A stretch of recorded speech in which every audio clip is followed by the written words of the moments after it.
आपने पूछा क्या हुआ 6 चरणों में। मैं कहूंगा 6 के 6 चरणों में भारतीय जनता पार्टी को भारी लीड मिली है और फाइनल चरण 7वें चरण की ओर आगे बढ़ रहे हैं। ये वातावरण दिखाता है कि देश की जनता की जुबान पर एक ही है, my choice Modi, my choice Modi, फिर एक बार मोदी सरकार।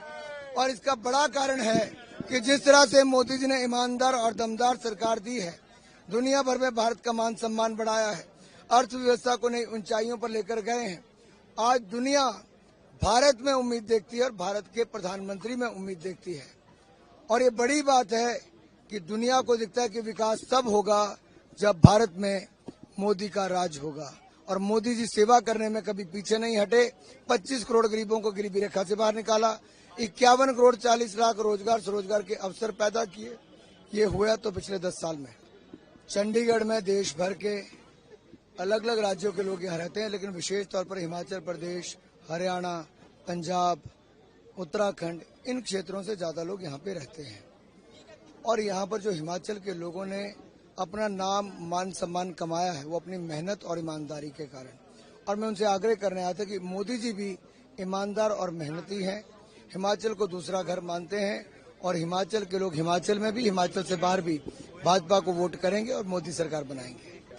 देखिए, एक के बाद दूसरा कांग्रेस और विपक्ष का नेता कहता है, कोई कहता है पाकिस्तान ने चूड़ियां नहीं पहनी, कोई कहता है पाकिस्तान के पास परमाणु हथियार है, कोई कहता है कि उनके लिए वाघा बॉर्डर को खोल दिया जाए, मर ही जाएंगे।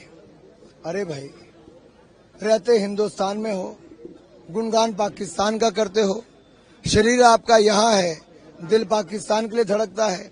और पाकिस्तान के भी तार यहाँ के विपक्ष के नेताओं के साथ जुड़े हैं। वो किन विपक्ष के नेताओं के नाम लेते हैं, अब देश के सामने उनका चेहरा बेनकाब हो गया कि क्यों पाकिस्तान उनको सत्ता में देखना चाहता है। और इसीलिए हिंदुस्तान के लोग उनको सत्ता में आने नहीं देते, क्योंकि उन्होंने ही पाक अधिकृत कश्मीर बनने दिया था, उन्होंने ही चीन को हजारों किलोमीटर भूमि को हथियाने दिया था, उन्होंने ही कच्चा थीवू आइलैंड श्रीलंका को दिया था। और उनके कारण ही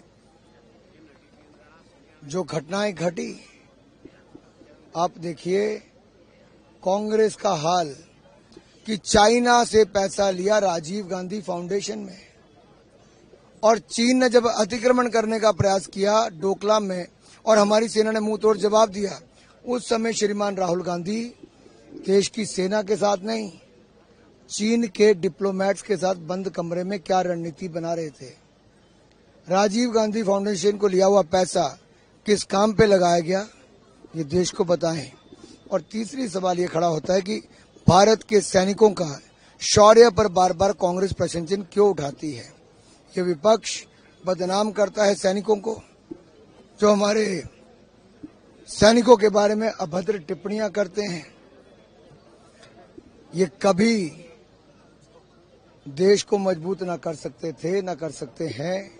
आज देश की सेना को लेटेस्ट हथियार से लेकर लेटेस्ट एयरक्राफ्ट फाइटर जेट भी मिले और साथ ही साथ मनोबल बढ़ाने का काम भी